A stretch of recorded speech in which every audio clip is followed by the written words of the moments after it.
On Tuesday, September 15th, 2020, Chief Soria gave the City Council an update of the investigation into a shooting near Mi Casa restaurant. Greetings, everyone. This is the Gardening Snail of Livingston, California.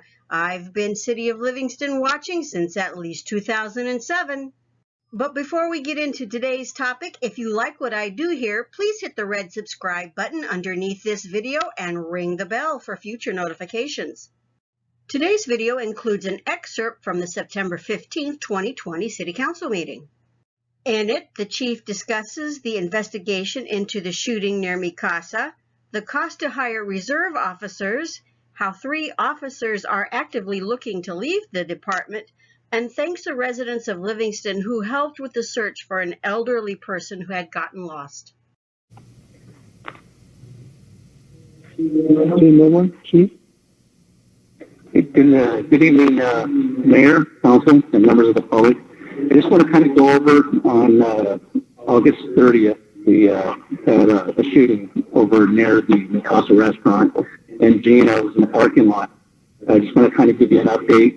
You can actually go to the next slide. Basically, hours of investigation, we served a couple of warrants after basically started saying who actually took over the investigation right at the beginning of the onset of the shooting that day, and then it was turned over to the actual investigative sergeant, who's Sergeant Ramirez.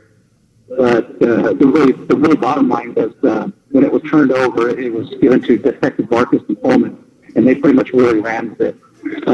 What they ended up doing is, with the assistance of Turlock PD SWAT and Modesto PD SWAT, they arrested 2 individuals, both 19 and 20 years of age, out of Turlock for the shooting.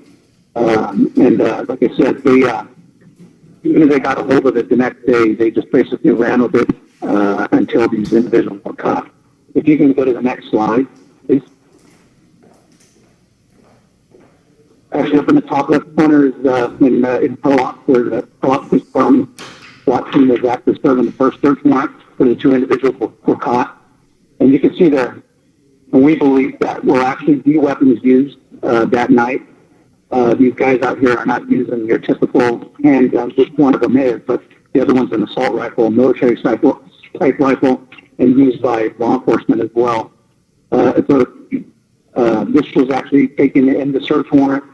And again, I want to commend both Officers Coleman, or Detectives Coleman and Marcus, for running with this and basically doing everything they could to get these individuals identified and put behind bars where they belong. We actually have 2 outstanding people that we have identified. They're not in custody yet, but hopefully we will get them soon and put them where they belong as well. We just want to kind of send a message out to most of, not all of them, but a lot of the shootings that we've been having have been by individuals that have been coming into town and not by the citizens of Livingston. The police department doesn't care where you're from. We're going to go wherever we need to go and make sure that if you're going to do things like this in our city, we're going to do everything we can to basically protect our citizens and put these individuals behind bars. Again, we went to Turlock and Modesto to serve these warrants, and we'll do what it takes. And just because we are a small town does not mean that we are not capable of handling the situations and going where we need to go. And again, I was going to commend the team effort with all the officers involved in getting these people put behind bars where they belong. I want to kind of go over, I know there was a question asked about reserve, and I do have basically what the cost would be if we do hire reserves. I know that came up as to hiring part-time reserves. If we actually went to reserve 24 hours a week, it would, a yearly cost would be about $72,000, and actually outfitting them for the stream. The other thing is that with that, I kind of have, I don't want to kind of backstep, but right now I do have 3 officers that are actively looking at leading the department. They are in backgrounds or either been given conditional offers up in point. So I can probably see at least 2 of them probably leaving within the next 2 months. So again, this is what has happened in the past. When I was a captain, we start getting work down reserves, and then now we have to fill in the officers' positions. So right now we're actively recruiting for reserve and police officers. So depending on what happens and what directions, we'll be ready to make sure that we get these people in, and with try not to be down too many guys for that long of time. So hopefully we'll find out within the next few weeks what's going to happen, and it'll kind of give us a direction which way we're going to go at the police department, whether they're going to be full-time or reserves. But again, I won't know until they actually get an offer to actually even give me their 2-week notice.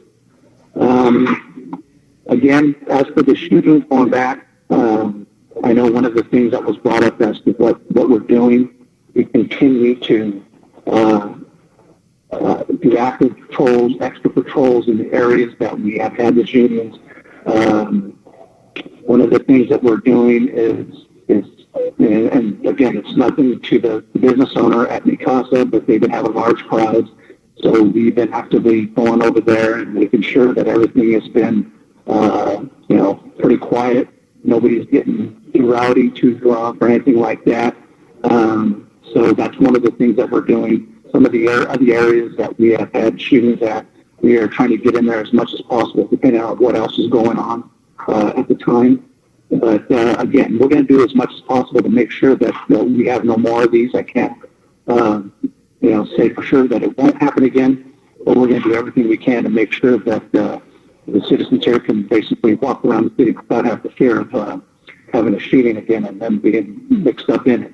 So, and again, there's one other thing I forgot, is that I want to thank all the citizens that basically got involved last week. We had an elderly gentleman lost last week that was Alzheimer's, and he got lost. And basically, we actually found him way out in the county, and we went to Facebook right away. We put it out also on our through the Silver Alert, through the Highway Patrol, and the overwhelming response from the citizens and the people that actually came were actually out looking for this individual. I want to thank everyone that actually went out there and did that. Actually, one of the citizens actually spotted him out in the county and called into Sergeant Kane, who was actually working the fire up in North Fork. And he called me and said, hey, we think he might be out in the county, which we actually responded out there, and that's where he was, heading out towards the wind out in the county. And thank God we found him. He might have been a little bit dehydrated, but other than that, he's fine. And again, I want to thank the citizens for stepping up, getting out there and looking for him and helping us out. So that's really all I have. And if you have any questions. If you're subscribed to the channel already, you might want to check and make sure you're still subscribed so you're notified whenever a new video goes live. And subscribe if you're new.